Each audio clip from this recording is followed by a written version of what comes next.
Hello students, welcome. Third lecture हमारा MTP के और यानी मॉनेटरी ट्रेड एंड प्रैक्टिस का थर्ड लेक्चर है। इसके पहले मैं 2 लेक्चर आप लोगों को दे चुकी हूँ, जिसमें हमने पढ़ा था कि मॉनेटरी स्टैंडर्ड्स क्या होते हैं। इसके अलावा हमने इसके फर्स्ट लेक्चर में बेसिकली हमने कवर किया था कि मॉनेटरी स्टैंडर्ड्स क्या होते हैं। उसके बाद हमने सेकंड में कवर किया था कि टाइप ऑफ मॉनेटरी स्टैंडर्ड पढ़ा था। देन हमने पढ़ा था कि व्हाट आर द रीजंस जिसकी वजह से प्राइस में फ्लक्चुएशंस होते हैं, बेसिकली प्राइस इंक्रीज़ होती है। ये चीज़ें हमने अपने सेकेंड लेक्चर में कवर किया था। ठीक, उसमें मैंने प्रॉपर आप लोगों को रीज़न बताया था कि what are the reasons that lead to fluctuations in price, basically increase in price, right. हमारे कंट्री में मैंने बताया था कि इस सिचुएशन से इंक्रीज़ इन प्राइस की ज़्यादा रही है रादर देन डिक्रीज़ की। ठीक है, तो उसी को कंटिन्यू करते हुए आज मेरा थर्ड लेक्चर है, जिसमें मॉनेटरी पॉलिसी मैं आपको बता चुकी हूँ, मॉनेटरी स्टैंडर्ड मैं आप लोगों को बता चुकी हूँ। उसी को कंटिन्यू करते हुए आज हम अपना थर्ड लेक्चर देंगे, जिसमें मैं आप लोगों को मॉनेटरी पॉलिसी के बारे में बताऊँगी। ठीक, मॉनेटरी स्टैंडर्ड आप लोगों को पता है, उसी से एकदम रिलेवेंट है हमारा मॉनेटरी पॉलिसी भी। तो उसी को आज कंटिन्यू करेंगे, जिसमें मैं आप लोगों को मॉनेटरी पॉलिसी क्या होते हैं, उसकी ऑब्जेक्टिव्स और type of monetary policy basically बताऊंगी। इसी में मेरे एक लेक्चर नहीं, एक बल्कि 2 लेक्चर और प्रिपेयर होंगे, जिसमें मैं आप लोगों को इंस्ट्रूमेंट्स ऑफ मॉनेटरी पॉलिसीज़ को एक्सप्लेन करूंगी। ठीक है, इस लेक्चर में हम केवल मॉनेटरी पॉलिसी क्या होती है, उसके ऑब्जेक्टिव्स क्या हैं और कितनी तरीके की मॉनेटरी पॉलिसी होती है, हम यही कवर कर पाएंगे। नेक्स्ट लेक्चर में यानी जो मेरा लेक्चर 4 होगा, उसमें हम इंस्ट्रूमेंट्स ऑफ मॉनेटरी पॉलिसी को डील करेंगे। ठीक, तो चलिए स्टार्ट करते हैं आज का लेक्चर। बिफोर दैट, जिन बच्चों ने मेरे प्रीवियस लेक्चर नहीं देखे, उनसे रिक्वेस्ट है कि प्लीज़ वो मेरा वीडियो देख लेंगे। एंड ईआरपी पे मैंने इसके रिलेवेंट होमवर्क भी मैं दे रही हूँ, तो आप लोग प्लीज़ उस होमवर्क को टाइम टू टाइम जो है उसको करते रहें। तो चलिए स्टार्ट करते हैं आज का लेक्चर। सबसे पहले तो मॉनेटरी पॉलिसी की मीनिंग क्या होती है। देखिए, ये जो आज का टॉपिक है मॉनेटरी पॉलिसी, एकदम रिलेवेंट है हमारे मॉनेटरी स्टैंडर्ड से। तो हमने सबसे पहले मॉनेटरी स्टैंडर्ड क्या होता है ये पढ़ा था, उसी को आगे कंटिन्यू करते हुए टाइम टू टाइम जो भी चेंजेस हमारी इकोनॉमी में हुए हैं, जो भी नए नए पॉलिसी या नया नया जो भी फ्रेमवर्क बना है, हम उसी को कंटिन्यू करते हुए पढ़ेंगे। ठीक है, तो इसी में का सबसे टॉपिक आ जाता है, वो आता है आपका मॉनेटरी पॉलिसी। देखिए, मॉनेटरी पॉलिसी को अगर मैं बहुत जनरल भाषा में बताऊं, before going with the real meaning, तो देखिए मॉनेटरी पॉलिसी का मतलब होता है कि गवर्नमेंट, हमारे कंट्री की गवर्नमेंट है, वो मॉनेटरी यानी कि पैसों से संबंधित जितने भी हैं या पैसों से संबंधित जो भी काम होता है, उसको करने के लिए या उसको सक्सेसफुल रखने के लिए क्या करती है, बहुत सारी पॉलिसीज़ बनाती है। ठीक है, मतलब बहुत सारे उसने क्या बना रखे हैं, एक पॉलिसी टाइप ऑफ बना रखी है। उन्हीं में से एक पॉलिसी जिसने सारी पॉलिसी को कवर किया है, वो आपकी है मॉनेटरी पॉलिसी। ठीक है, यानी कि बेसिकली गवर्नमेंट ने कंट्री में आपकी जो मॉनेटरी यानी जो पैसे से रिलेटेड या जो करेंसी से रिलेटेड जितनी भी चीज़ें हैं, वो चीज़ें बनी रहें, वो चीज़ें लेवल पे रहें, वो चीज़ें मतलब चलती रहें, सर्कुलेट होती रहें। उसके लिए गवर्नमेंट ने क्या किया है, कुछ पॉलिसीज़ को बनाया था। उसी पॉलिसी में से एक पॉलिसी आपकी मॉनेटरी पॉलिसी होती है। ठीक है, तो मॉनेटरी पॉलिसी की अगर मैं मीनिंग बोलूँ कि what does monetary policy means, तो कहूँगी मॉनेटरी पॉलिसी का सिंपल सा मतलब होता है वो सारी पॉलिसीज़, ठीक है, या वो सारी चीज़ों को एक कैटेगरी में रखना, एक पॉलिसी में रखना, जो कि कंट्री में हो रहे जो भी मनी का जो सप्लाई है, या कंट्री में हो रहे जो भी करेंसी का जो सप्लाई है, उसको क्या कर सके, उसको मॉनिटर कर सके। ठीक है, उसको देख रेख कर सके, उसको मॉनिटर कर सके, ऐसी पॉलिसी को हम मॉनेटरी पॉलिसी कहते हैं। यानी कि कंट्री में जो भी पैसे से संबंधित या करेंसी से संबंधित जो भी चीज़ें हो रही होंगी, उसको मॉनिटर करने के लिए या उसको कंट्रोल करने के लिए जिस पॉलिसी का हम इस्तेमाल करते हैं, वो हम मॉनेटरी पॉलिसीज़ में लाते हैं। ठीक है, तो that is the simple and clear definition in a very general language about monetary policy. अब इसकी एक बार एक्चुअल मीनिंग देख लेते हैं। देखिएगा, monetary policy is concerned with the changes in the supply of money and credit। monetary policy किससे concerned है? मैंने जैसे भी बताया कि मनी के सप्लाई से, यानी कि करेंसी से सप्लाई, करेंसी के सप्लाई से क्या है, concerned है, रिलेटेड टू करेंसी के जो सप्लाई है उससे है। And credit, obviously credit is also related to your money. So जो भी मनी, सी मनी से रिलेटेड जितनी भी एस्पेक्ट होंगे, करेंसी से रिलेटेड जितने भी एस्पेक्ट होंगे, उन सभी से रिलेटेड हमारा मॉनेटरी पॉलिसी होगा। आगे देखते हैं, it refer to the policy measured, it refer to the policy measured undertaken by the government or the central bank to influence the availability, cost and use of money and credit with the help of monetary technique to achieve specific objective। See, पहली बात तो देखिए, मैंने बताया policies जो हैं वो government ने टाइम टू टाइम मतलब हो रहे, जैसे स्टार्टिंग से हमने अभी इसके पहले वाले टॉपिक में पढ़ा कि प्राइस में बहुत ज़्यादा फ्लक्चुएशंस हो रही थी, ठीक है, प्राइस में क्या था, बहुत ज़्यादा फ्लक्चुएशंस थे। तो उसको स्टेबल करने के लिए, उसको कंट्रोल करने के लिए गवर्नमेंट ने क्या किया, कुछ पॉलिसीज़ लेके आए, कुछ प्रोग्राम्स लेके आए, ठीक। उसी में से एक है हमारा मॉनेटरी पॉलिसी, ठीक, उसी में से एक है हमारा मॉनेटरी पॉलिसी जो कि गवर्नमेंट ने बनाई है, ठीक है, जो कि गवर्नमेंट ने बनाई है, मतलब कि गवर्नमेंट की ही है, गवर्नमेंट द्वारा बनाई गई है, बट उसको रेगुलेट करने का या उसको चलाने का जो काम है वो हमारी सेंट्रल बैंक करती है, ठीक। यानी गवर्नमेंट ने ये मॉनेटरी पॉलिसी बनाई है, बट इस पॉलिसी को कैसे ये रेगुलेट होगा, ये पॉलिसी कैसे चलेगी, ये काम जो है ये हमारी गवर्नमेंट ने सेंट्रल बैंक को दे रखा है। मतलब इसका पूरा का पूरा जो अथॉरिटी है या इससे काम से रिलेटेड जो भी इसकी रिस्पॉन्सिबिलिटी है, that is under the hand of central bank, that is your RBI, ठीक है। तो ये यहाँ से एक इम्पॉर्टेंट पॉइंट निकल के आता है कि ये ऐसी पॉलिसीज़ हैं जो कि गवर्नमेंट ने बनाई है, but under the hand of, but under the control of RBI, that is of central bank, ठीक। आगे देखते हैं, monetary policy aim at influencing the economic activity in the economy mainly through two major ये और supply और credit supply and the rate of interest. यानी कि monetary policy का जो एम है वो क्या है, इन्फ्लुएंस करना इकोनॉमिक एक्टिविटी को, ठीक है। ये देखिए मॉनेटरी पॉलिसी बनी क्यों है, ऑब्वियस सी बात है, मॉनेटरी पॉलिसीज़ बनी है कंट्री में मनी रिलेटेड जितने भी एस्पेक्ट है उसको कंट्रोल, उसको क्या करने के लिए, उसको मैनेज करने के लिए बना है, ठीक है। तो जितनी भी उससे रिगार्डिंग चीज़ें होंगी, चाहे वो क्रेडिट से रिलेटेड किस होंगी चीज़ें या रेट ऑफ इंटरेस्ट से रिलेटेड होगा। देखिए मॉनेटरी आपकी जितनी चीज़ें हैं, यानी कि पैसे से रिलेटेड जितने एस्पेक्ट होते हैं वो सारे के सारे मॉनेटरी पॉलिसी में आएंगे, ठीक है, वो सारे के सारे बेसिकली मॉनेटरी में आएंगे। तो चाहे हम बोलें कि हम क्रेडिट अप्लाई की बात कर रहे हैं और चाहे मैं बोलूँ मैं रेट ऑफ इंटरेस्ट की बात कर रहे हैं, इन दोनों में कोई डिफरेंस नहीं होता है, ठीक है, क्योंकि ये दोनों के दोनों क्या है, हमारे पैसे से रिलेटेड है। तो मॉनेटरी पॉलिसी क्या है, वो ये कुछ एक्टिविटीज़ जैसे क्रेडिट से रिलेटेड जो एक्टिविटीज़ होती हैं, जो उधार और जो लोन वाली जो एक्टिविटीज़ होती हैं, मॉनेटरी पॉलिसी वो भी देखती हैं। साथ ही साथ जो रेट ऑफ इंटरेस्ट है, यानी कि जो हम लोन लेते हैं तो उस पर जो हम रेट ऑफ इंटरेस्ट देते हैं उसका भी देखने का काम हमारी मॉनेटरी पॉलिसी के थ्रू होता है। यानी कि मैं बोलूँ मॉनेटरी पॉलिसी जो है कंट्री में credit supply plus rate of interest, ठीक है, credit supply plus rate of interest दोनों का जो देखने का काम है वो मॉनेटरी पॉलिसी करती है, ठीक। यानी मॉनेटरी पॉलिसी के थ्रू वो दोनों काम हमारे होते हैं, ठीक। कंटिन्यू करते हैं इसके आगे।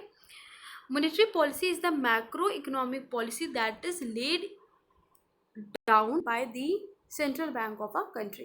Monetary policy obviously macro economic policy है जो कि सेंट्रल बैंक, यानी जो मैंने अभी पहले बताया कि आरबीआई के द्वारा जो है वो बनाई गई है, और आरबीआई इसका देखने रेखने का काम पूरा का पूरा आरबीआई कर रहा है, ठीक। यही पॉइंट इसमें लिखा है। आगे देखते हैं, ठीक है। तो the main objective of monetary policy is to maintain the stability of prices while keeping in mind the objective of growth। इन्होंने बोला मेन ऑब्जेक्टिव मॉनेटरी पॉलिसी का क्या है, मेन ऑब्जेक्टिव मॉनेटरी पॉलिसी का है कि स्टेबल करना, प्राइस में स्टेबिलिटी रखना, साथ ही साथ ये भी ध्यान रखना कि ग्रोथ से रिलेटेड ऑब्जेक्टिव्स अचीव हो सके। मतलब ये कि मॉनेटरी पॉलिसी का, देखिए मैंने क्या कहा, किससे रिलेटेड है मॉनेटरी पॉलिसी? पैसे से रिलेटेड है, ठीक है।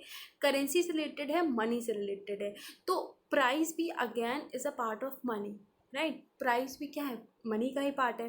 तो मॉनेटरी पॉलिसी का, हम मॉनेटरी पॉलिसी में दो चीज़ें पढ़ी मॉनेटरी पॉलिसी ध्यान देती है। पहला हमने पढ़ा कि मॉनेटरी पॉलिसी क्रेडिट सप्लाई पे, क्रेडिट पे ध्यान देती है, और दूसरा रेट ऑफ इंटरेस्ट पे ध्यान देती है। उसी के अलावा मॉनेटरी जो है प्राइजेस में स्टेबिलिटी पे भी ध्यान देती है, क्योंकि जब स्टार्टिंग में जब कंट्री में इन्फ्लेशन जैसी सिचुएशन आ रही थी, यानी कि जब आपके प्राइस फ्लक्चुएशंस बहुत, इन्फ्लेशन जब आ रही थी, तो उसको स्टडी किया गया, उसको फाइंड आउट किया गया, उसको ही देखते हुए मॉनेटरी पॉलिसी के इंस्ट्रूमेंट्स को बनाया गया या मॉनेटरी पॉलिसी को इंट्रोड्यूस किया गया। क्योंकि इसका जो मेन ऑब्जेक्टिव होता है, ठीक है, देखिए मेन ऑब्जेक्टिव जो होता है वो होता है प्राइस को स्टेबल रखना। यानी कि जो प्राइस बढ़ रहे हैं तो क्या हो रही कंट्री में? इन्फ्लेशन आ रही है। प्राइस घट रही है तो क्या हो रहा है? डिफ्लेशन आ रहा है। तो प्राइस में जो उतार और चढ़ाव हो रहा है उसको स्टेबल रखने के लिए, उसको कांस्टेंट रखने के लिए मॉनेटरी पॉलिसी को बेसिकली इंट्रोड्यूस किया गया था। अब जब वो प्राइस की स्टेबिलिटी को देख लेती है, मतलब जब वो प्राइस को बैलेंस कर ले रही है, तो उससे रिलेटेड जितने एस्पेक्ट हो गए, जैसे कि क्रेडिट सप्लाई, जैसे कि रेट ऑफ इंटरेस्ट, तो उनको भी क्या कर रही है वो साइड बाय साइड बैलेंस कर दी जाती है।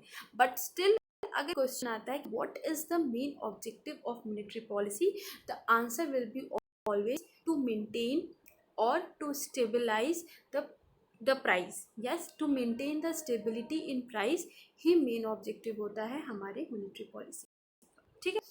तो इसीलिए मॉनेटरी पॉलिसी को बनाया गया था, ताकि कंट्री में जो देखिए इंट्रोडक्शन मॉनेटरी पॉलिसी का ना यहीं से हुआ था, जब प्राइस में इंक्रीज़ और डिक्रीज़ जब बहुत ज़्यादा हो रहा था, यानी कंट्री में सडन से इन्फ्लेशन, फिर हाइपर इन्फ्लेशन जैसी सिचुएशन जब आने लगी, तो उसको मॉनिटर किया गया, उसको जब देखा गया तो ये फाइंड आउट हुआ कि कंट्री में इस सिचुएशन को रोकने के लिए कोई पॉलिसी होनी चाहिए, और इसीलिए मॉनेटरी पॉलिसी को इंट्रोड्यूस किया गया था, ठीक।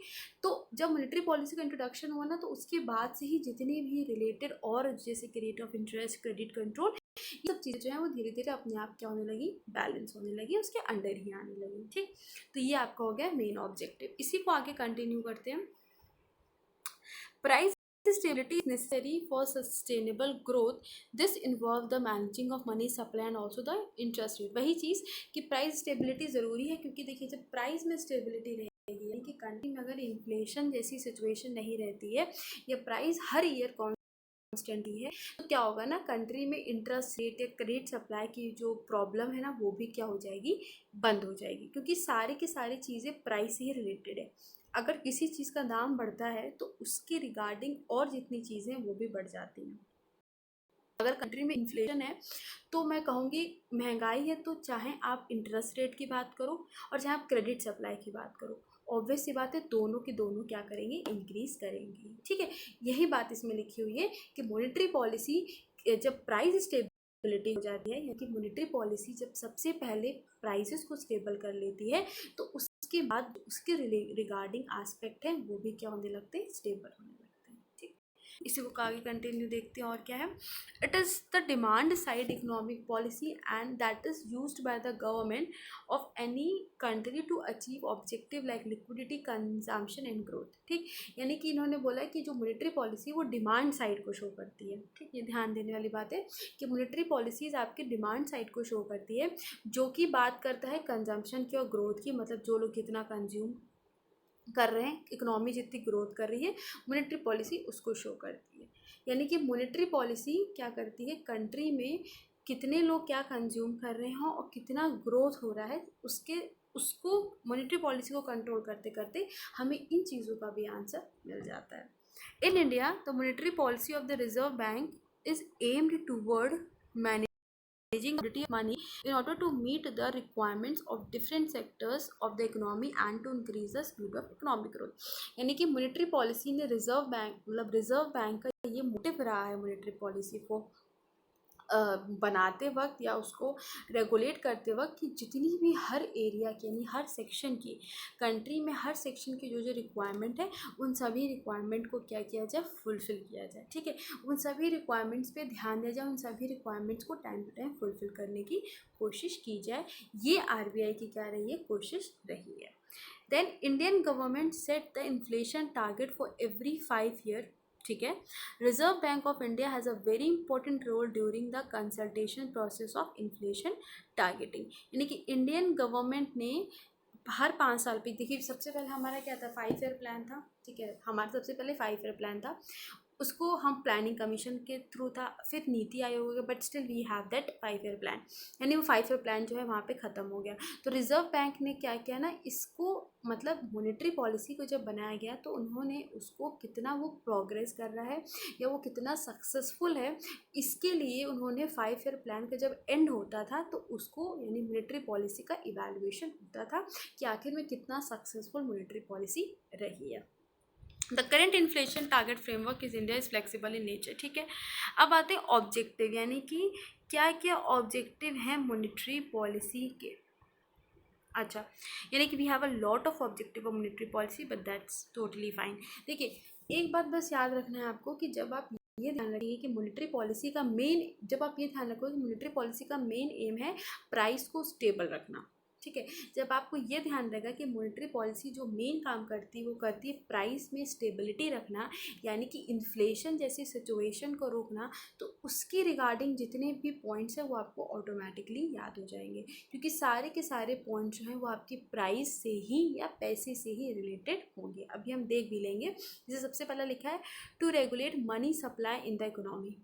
अगेन वही बात कि मनी सप्लाई, करेंसी को सप्लाई कितनी होगी, किस तरीके से होगी, कब कब होगी, इस चीज़ का पूरा ध्यान मॉनेटरी पॉलिसी के अंदर आता है, ठीक। To attain price stability, that is again the same thing जो इसका मेन मोटिव है। फिर टू प्रमोट इकोनॉमिक ग्रोथ, ठीक है। इकोनॉमिक ग्रोथ वही चीज़ कि अगर आप प्राइस को स्टेबल रख रहे हो तो आप ये भी मेक श्योर करो कि आप हर सेक्शन में, कंट्री के हर सेक्शन में वो इकोनॉमिक ग्रोथ जो है वो होता रहे। Then to promote saving and investment, लोग सेव करें, लोग इन्वेस्ट करें, हमें मॉनेटरी पॉलिसी को इस तरीके से बनाना होता है। या उसकी देखिए मॉनेटरी पॉलिसी के अंदर अभी कुछ इंस्ट्रूमेंट्स भी होंगे जो अभी आप पढ़ेंगे, तो जो इंस्ट्रूमेंट हैं उन्हीं के थ्रू ये जो पूरे ऑब्जेक्टिव्स हैं, एक सेकेंड,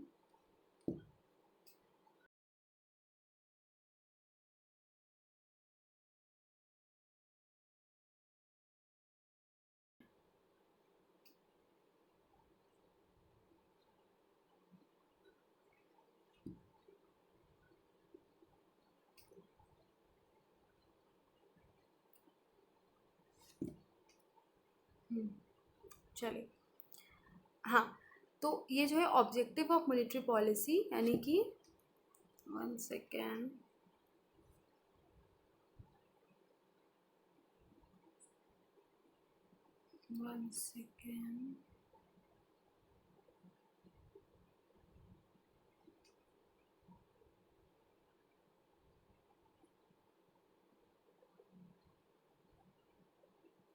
चलिए, यानी कि जो आपकी मॉनेटरी पॉलिसीज़ के जो ऑब्जेक्टिव हैं, जिसमें कि हाँ, to promote saving and investment, तो जब हम अपना वो पढ़ेंगे, यानी कि जब इंस्ट्रूमेंट्स पढ़ेंगे मॉनेटरी पॉलिसी के, तब ये पॉइंट भी क्लियर हो जाएगा कि ये जितने भी आपके ऑब्जेक्टिव्स हैं, राइट, ये जितने ऑब्जेक्टिव्स हैं वो मॉनेटरी पॉलिसी के इंस्ट्रूमेंट्स के थ्रू ही अचीव होंगे, ठीक। तो जो आपका सेविंग एंड इन्वेस्टमेंट है, अगेन कि मॉनेटरी पॉलिसी के इंस्ट्रूमेंट्स को हमें इस तरीके से इस्तेमाल करना है कि सेविंग और इन्वेस्टमेंट की जो मेन चीज़ है, यानी कि जो सेविंग और इन्वेस्टमेंट हो रहा है कंट्री में, वो भी बढ़े, ठीक है। हमें इस तरीके से अपने इंस्ट्रूमेंट्स का यूज़ करना है। Next to promote business cycle, business cycle जैसे कि business cycle generally it means trade cycle, यानी कि किसी भी व्यापार में जितने फेजेस होते हैं बिजनेस के, राइट फ्रॉम इंट्रोडक्शन स्टेज से डिक्लाइनिंग स्टेज, हमें उन सब को क्या करना है, प्रमोट करना है, यानी कि ऑल इन टोटल हमें बिजनेस साइकिल को प्रमोट करना है। Next to promote export and substitute import, हमें एक्सपोर्ट को प्रमोट करना है और सब्सटीट्यूट इम्पोर्ट। देखिए मॉनेटरी पॉलिसी को हमें इस तरीके से फ्रेम आउट करना है, हमें उसको इस तरीके से काम करवाना है कि एक्सपोर्ट का प्रमोशन हो, मतलब लोग ज़्यादा से ज़्यादा सामान को बाहर भेजें, और इंपोर्ट का सब्स्टिट्यूशन हो, विच मीन्स कि हम बाहर से सामान ना मंगा के, हम बाहर सामान मतलब बाहर पैसा ना भेजते हुए या बाहर से हम दूसरे कंट्री से इंपोर्ट ना करते हुए हम अपने ही कंट्री में उन सामानों को बनाएं और अपने ही कंट्री में उसको सेल आउट करें, ठीक है। तो that is called import substitution. तो हम एक्सपोर्ट को प्रमोट करना है और इंपोर्ट सब्स्टिट्यूशन को भी प्रमोट करना है।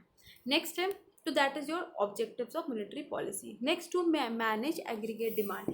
डिमांड को मैनेज करें, ऐसा ना हो कि डिमांड इतनी बढ़ जा रही है कि सप्लाई कम हो जा रही है, ठीक है। तो जब डिमांड बढ़ती है तो इन्फ्लेशन जैसी सिचुएशंस तो आ ही जाती हैं। तो हमें ये भी ध्यान रखना है कि डिमांड जो है वो हमारा क्या रहे, मैनेज होता रहे। To ensure more credit for priority sector. Priority sector means जो एग्रीकल्चर है, ठीक है। तो एग्रीकल्चर को ज़्यादा से ज़्यादा क्रेडिट मिल सके, उनको ज़्यादा से ज़्यादा उधार या लोन, मतलब उनको प्रॉपर फैसिलिटेट हो, प्रॉपर उनको फैसिलिटी मिले related to all financial things, तो वो भी हमें क्या करना है, इंश्योर करना है while framing of the monetary policy. To promote employment promote हो, इंफ्रास्ट्रक्चर का डेवलपमेंट हो, and regulate and expand banking के जो फंक्शंस हैं, जो बैंकिंग की एक्टिविटीज़ है, वो भी क्या होते रहे, एक्सपैंड हो, ठीक। तो ये थे आपके total features of objectives of monetary policies, यानी कि ऑब्जेक्टिव्स हो गए। अब इसके बाद आपका लास्ट टॉपिक है, that is type of monetary policy. Objective जानेंगे, मीनिंग जानेंगे, अब इंपॉर्टेंट आता है कि भाई कितने तरीके की हमारी मॉनेटरी पॉलिसीज हो सकती हैं। तो basically we have two kind of monetary policy. The first is expansionary monetary policy and the second is contradictory. अच्छा, इसको हम एक्सपेंसरी मॉनेटरी पॉलिसी या एक्सपैंडरी मॉनेटरी पॉलिसी भी कहते हैं, ठीक है। देखते हैं इसमें क्या एक्सपेंसरी मॉनेटरी पॉलिसी में, when a central bank uses its tool to stimulate the economy that increases the money supply and lower interest rate and increase aggregate demand, then that type of policy is known as expansionary monetary policy। यानी कि इनका ये कहना है, ये ऐसे, अब मैं इसको जब ये डेफिनेशन आपको तब और क्लियर आउट होगी जब मैं आप लोगों को इंस्ट्रूमेंट्स पढ़ाऊंगी, क्योंकि उसी इंस्ट्रूमेंट में मैं आपको बता पाऊंगी कि एक्सपेंसरी या कॉन्ट्रडिक्टरी कैसे होता है, ठीक। तो for now just go with the definition and then जब हम पढ़ेंगे instrument, then I will clear out कि एक्सपेंसरी और कॉन्ट्रडिक्टरी का इन रिलेवेंट विद इंस्ट्रूमेंट कैसे यूज़ होता है, ठीक। तो इसमें जैसे इसकी डेफिनेशन ये कह रहा है कि जब सेंट्रल बैंक अपने टूल्स, यानी कि जो मॉनेटरी पॉलिसी के इंस्ट्रूमेंट हैं, जब उसका यूज़ इस तरीके से करती है कि कंट्री में करेंसी का सप्लाई, कंट्री में पैसे का सप्लाई बहुत इंक्रीज़ हो जाएगा और इंटरेस्ट रेट डाउन हो जाएंगे, ठीक। दो चीज़ें, पहला कि कंट्री में मनी सप्लाई बहुत इंक्रीज़ हो जाएगा और इंटरेस्ट रेट डिक्रीज़ हो जाएंगे, ठीक। वो होती है आपकी एक्सपेंसरी मॉनेटरी पॉलिसी, ठीक, in a very simple word. इसी के साथ आते हैं contractionary monetary policy, which says कि contractionary monetary policy is a form of economic policy that is used to fight inflation which involve decreasing of money supply in order to increase the borrowing cost which decrease GDP and increase inflation। Contradictory ये कहता है कि आप country में अपने instruments का, monetary policy के instrument का हम इस तरीके से इस्तेमाल कर रहे हैं कि कंट्री में जो मनी सप्लाई है, यानी जो करेंसी का सप्लाई है, वो डिक्लाइन हो जाए। पहले वाले में इंक्रीज़ हो रहा था, पहले वाले में मनी सप्लाई को इंक्रीज़ करना था, लेकिन कॉन्ट्रडिक्टरी में कह रहा है कि हम अपने इंस्ट्रूमेंट्स को ऐसे इस्तेमाल करेंगे कि मनी सप्लाई डिक्रीज़ हो जाए और जिसकी वजह से रेट ऑफ इंटरेस्ट क्या होगा आपका, इंक्रीज़ करेगा, ठीक है। तो वो होता है आपका कॉन्ट्रडिक्टरी। यानी कि एक्सपेंसरी में, फॉर नाउ एक्सपेंसरी मीन्स कि जब हम कंट्री में मनी सप्लाई को बढ़ा दें, और कॉन्ट्रैक्शनरी मीन्स जब हम इकोनॉमी में मनी सप्लाई को घटा दें। अब हम ये करते कैसे, ये आप लोग जब इंस्ट्रूमेंट्स पढ़ेंगे तो मैं आपको ये दोनों जो पॉइंट्स हैं वो, यानी इन दोनों टाइप्स को मैं क्लियर आउट करूँगी कि आखिर में इंस्ट्रूमेंट्स का यूज़ करके हम कैसे एक्सपेंसरी या कॉन्ट्रैक्शनरी जैसे सिचुएशन को लोअर डाउन या कंट्रोल आउट करते हैं, ठीक। तो आज का लेक्चर बस इतना ही है, जिसमें हमने ऑल इन टोटल पढ़ा व्हाट इज़ मॉनेटरी पॉलिसी सबसे पहले, मैनी टाइप्स, मतलब जितने भी डेफिनेशन हो सकती थी मॉनेटरी पॉलिसी की, इन अ ब्रीफ, इन डिटेल और इन शॉर्ट, ऑलमोस्ट हमने मीनिंग ऑफ मॉनेटरी पॉलिसी को कवर किया उसमें। देन हमने पढ़ा what are the objectives of monetary policy, की ऑब्जेक्टिव्स क्या क्या होते हैं। एंड द लास्ट हमने पढ़ा कि what are the type of monetary policy, monetary policy कितने टाइप होते हैं। अब मैं अपने लेक्चर नंबर 5 में, आई थिंक दिस इज़ 4 ना, या इसके बाद मैं लेक्चर नेक्स्ट, जो मेरा जो नेक्स्ट लेक्चर होगा उसमें मैं आप लोगों को इंस्ट्रूमेंट ऑफ मॉनेटरी पॉलिसी जो है वो, लेक्चर नंबर 4 बेसिकली, उसमें मैं आपको instrument of monetary policy 1 by 1 करके समझाऊंगी। ठीक क्लास, तो बस आज के लिए इतना ही, और इसके रिलेवेंट जो क्वेश्चन है वो मैं यारबी पे भी आप लोगों को दे दूँगी, आप सब लोग उसको कर लेंगे। और प्लीज़ नेक्स्ट लेक्चर आपको तभी समझ में आएगा जब आपने ये जो जितना मैंने अब तक पढ़ाया वो आप लोगों को ने देखा होगा। ठीक है, तो प्लीज़ इट्स अ रिक्वेस्ट, जिन्होंने नहीं देखा है वो देख लेंगे, और फिर नेक्स्ट लेक्चर में मैं आप लोगों का unit instruments of monetary policy को कंटिन्यू करूँगी। ओके क्लास, थैंक यू, बस आज के लिए इतना ही। चलिए मैं एंड करती हूँ फिर क्लास।